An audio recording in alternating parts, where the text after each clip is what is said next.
Shalom, shalom. I'd like to start off by giving all honor, praises, and glory unto Yahweh, Bahashem, Yahweh Shai, Bahashem, Achak Wadash.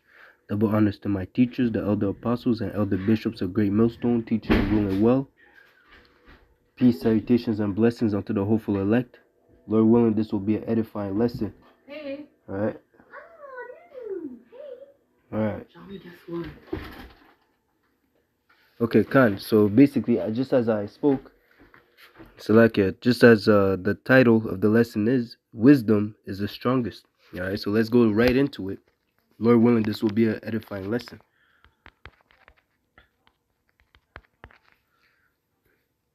So it says here in Ecclesiastes 2,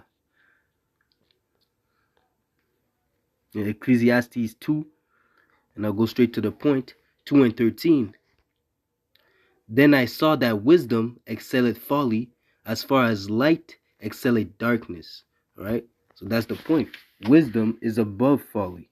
Okay, just as light excelleth darkness. And what is light? What is wisdom? It represents the words of Yahweh Hashem Yahweh Shai. Ultimately, it represents Yahweh Shai. Yahweh Shai is the embodiment of wisdom. Okay, he is the embodiment of the scriptures. It says in the volume of the book, it speaks of me. Okay, the word made flesh, that is Yahweh Shai.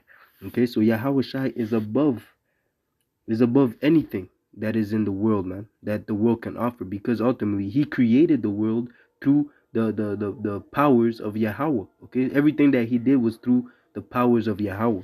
So wisdom that comes from on high is above anything, okay, that the world can offer.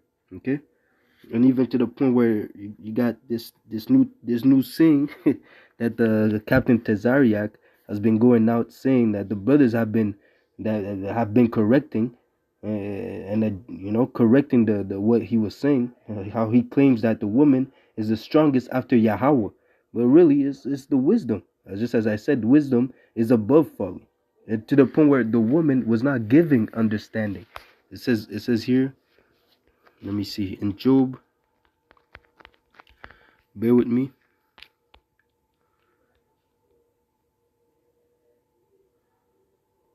It says here in Job 39 and 17, because the Most High had deprived her of wisdom, neither had he imparted her understanding. A woman has not the wisdom. First off, the Lord is dealing with with men. Okay, the flock of his pastures are men. Okay, so there's no way that a woman can be above the man. That's not the way that the Lord has set it up. Okay, already it tells you that the head of the woman is the man. So how can you be above your head? The woman is not stronger than the man, not physically nor spiritually. It even tells you that she is the weaker vessel. Okay, that's why Satan in the garden, okay, the serpent went to go see Eve and not Adam, because he knew that he were not able to deceive Adam. All right, because again, the men were given wisdom. Why? Because that wisdom puts them in a state of leadership. The woman was made to follow. The word woman itself is female servant. Okay, they were supposed to follow the lead of the man that has the wisdom. Okay, and and that's how they show their faith. That's how they show their wisdom, by following their husband. Right? It even tells you that in the sense that even if you have a believing wife and Salakia, even when a believing wife has an unbelieving husband, she is still to reverence her husband and to follow his lead, because by doing so she is reverencing the Lord. Okay, even if he's unbelieving. Okay, you serve him as long as it doesn't go against the will of Yahweh Shemel Shai, as long as he doesn't, let's say, try to force you to eat pork. Okay, as long as your husband doesn't tell you to do a threesome or something like that, things of that nature. He tells you, let's go celebrate Christmas. When it comes to things, Salaka, when it comes to things of that nature, you'd say no, because that's against the law, statutes, and commandments. But otherwise, anything else, you'd serve him as if you were serving the Lord, because that's the way that the Lord has set it up. And again, on this side, there is the righteous, the elect lady, okay, the righteous women that are following after the ways of Yahweh Hashem Shai by reverencing their husband and keeping the law, statutes, and commandments. All right, but how much lack of wisdom is so again? If the Lord had not given women wisdom and understanding, how much more if they're in the world? How much more if they're in darkness? It says that The wickedness of a woman, nothing can compare to it, man. Why? Because again, first of all, they don't even have the wisdom and understanding. They're all the way left if they're not properly guided by a man that has the right understanding. Okay, so again, the woman cannot be stronger than the man. The woman is the only thing that she could do is influence, just as Eve influenced Adam to forsake the Lord. They're strong in wickedness, but in righteousness they have to be led. Okay, and again, they can only deceive a man that's not in the truth. They can only deceive a man that's weak in the spirit. Okay, so again, when you're dealing with Sophia, you cannot fall in, you cannot be bewitched, okay, by the enticing words of a strange woman, okay, with a strange philosophy. Again, that wisdom excel at darkness, okay, that wisdom excel at folly, because it's gonna put you in a mindset to overcome the wiles of the devil, the wiles of the woman, the deception. You're gonna look over it. You're gonna be able to see through it. You're like, you're trying to deceive me, all right? So that shows you how wisdom is above folly, okay, and even tells you that wisdom is eternal.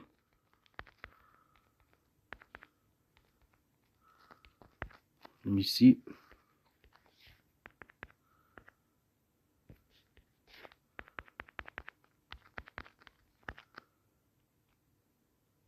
It says here,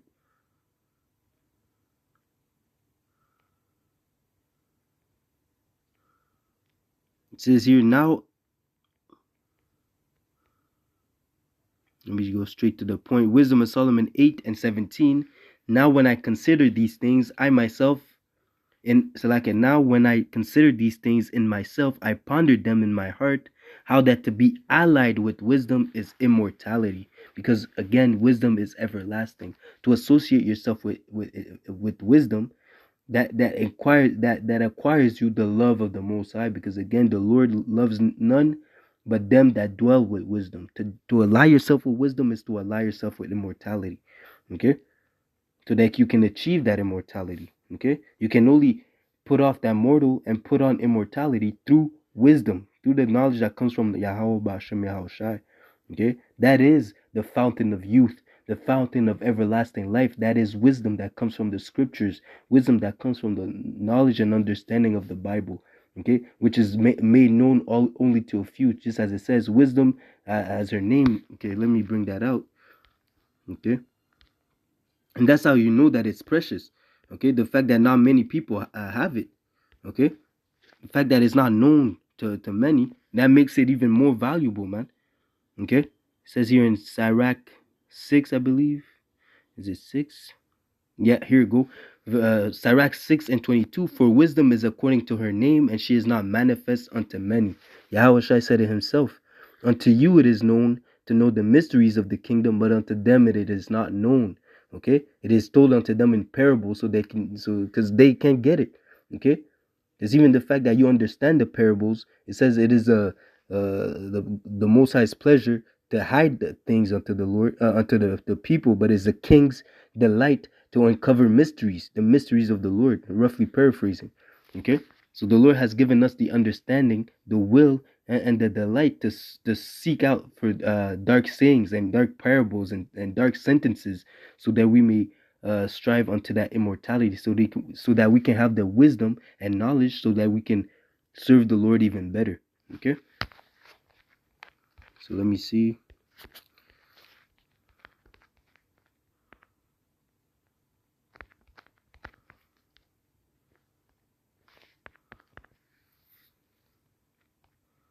No, it says here.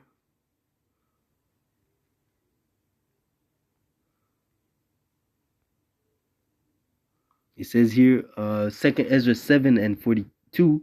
He answered me and said, this present life is not the end where much glory doth abide. Therefore have they prayed for the weak. Okay, so again, this is not our rest. This is not where the kingdom is to be established. This is the place where evil was sown, and it has to be rooted out. That evil goes into the darkness. It says folly is exalted when the wicked are in rulership. Okay, when the wicked are in rulership, evil increase. Okay, and that's from the time of Alexander the Ape. Alexander aka they call him the great, but we call him the ape because he's a fucking monkey. Okay, he's a demon. All right. So again, so ever since the rise of the Greeks, the who which were so-called Edomites, there's not so-called white man, but they were Edomites. Okay, ever since the rise of the Greeks, evil has been multiplied on the earth, and that's till this day now. Okay, so now this is not the end where much glory doth abide, but we seek a heaven, we seek for a kingdom where righteousness dwelleth, and that's going to be established when Yahushua comes and establish the wisdom that is eternal, the wisdom that is pleasing unto the Lord. All right. So it says here, verse 43, Sirach 7:43. But the day of doom shall be the end of this time. The day of doom, the day of darkness, the day of the Lord, the day of vengeance, the day of wrath, the day of evil, okay, unto the world. But on the other end is a day of salvation for those that believe in the Lord, those that have allied themselves with wisdom, okay. So again, the day of doom shall be the end of this time and the beginning of the immortality for to come, wherein corruption is past. What is corruption? That folly. That folly has a time limit. Okay, just as it says, the Lord has appointed bounds and limits that they cannot pass. That the rulership of Esau Edom comes to an end. It even tells you, Revelation 12:12, the devil knoweth that he has but a short time. Okay. It even tells you in Sirach 10, okay? Sirach 10, it tells you that the kingdom is translated because of iniquity, because of ill-gotten gains, okay? Roughly paraphrasing, because of the evils, okay? Because of deceit, the royalty is translated, okay?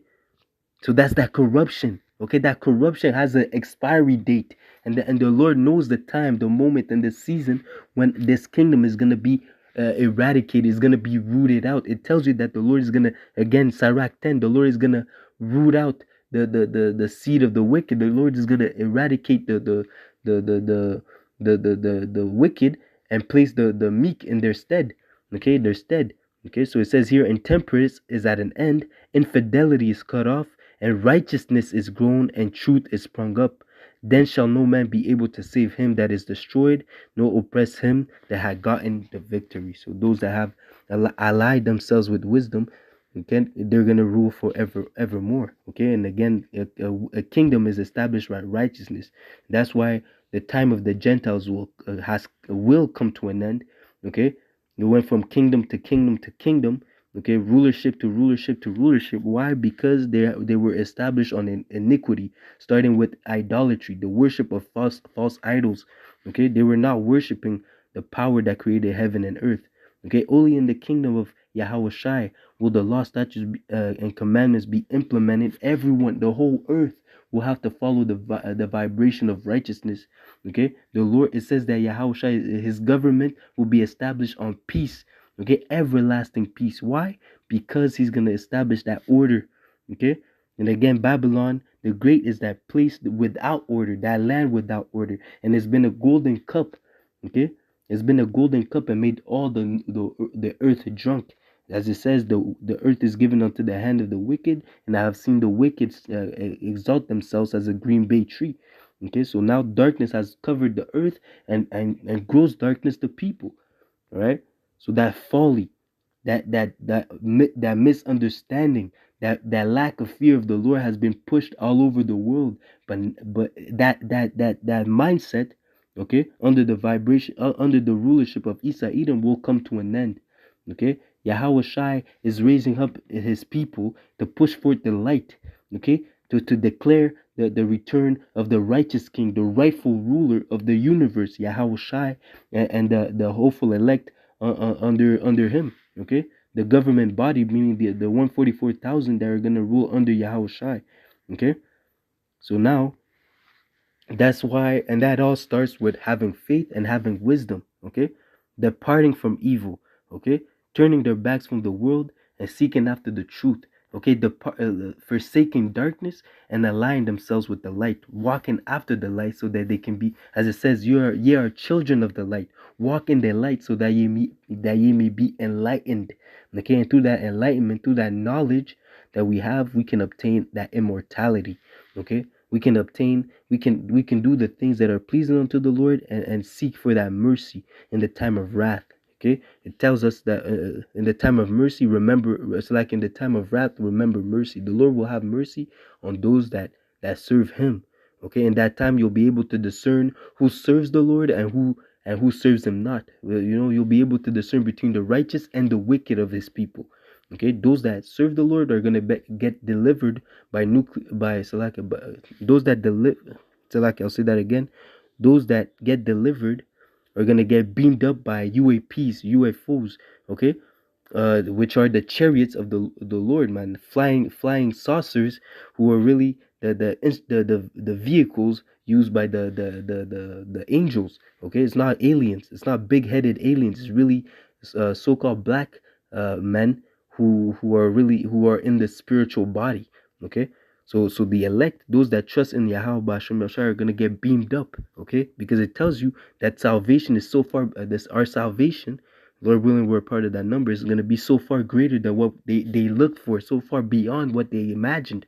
Okay, it's going to be a worldwide deliverance, a worldwide abduction of the righteous, while the rest that are in Babylon the Great, they're going to get hit with nuclear missiles. Okay, so that's what's going to happen, right? Those that side that trust in Egypt, that go down to add sin unto sin, that take that MOTB, that separate themselves, that forsake completely Yahweh Bashim Yahshai, they're gonna receive the reward for their folly. They're gonna receive the reward for their unbelief. Okay, let the unfaithful die in his unfaithfulness. All right. So that's why, again, I know I went a bit all over the place and I've been rambling. Lord willing, that lesson was edifying. Okay, wisdom is eternal, and that's why you must seek to strive for to hold fast this wisdom unto the end, because it's through that wisdom that you can gain, that you can hope to gain. Okay, because again, the Lord will have mercy on whom He will have mercy. So through this wisdom you can hope to gain immortality, and Lord willing, we endure until the end, man. All right, so that being said, I hope this lesson was edifying. I like to give all honor, praises, and glory unto Yahweh Bahashem, Yahweh Shai, Bahashem Racha Kwadash. Double honors are to my teachers, the elder apostles and elder bishops of Great Millstone, teaching and ruling well. Peace, salutations, and blessings to the hopeful elect. Until next lesson, Ababa Bal, Kwam Yasharala. Lord willing, this lesson was edifying. Shalom.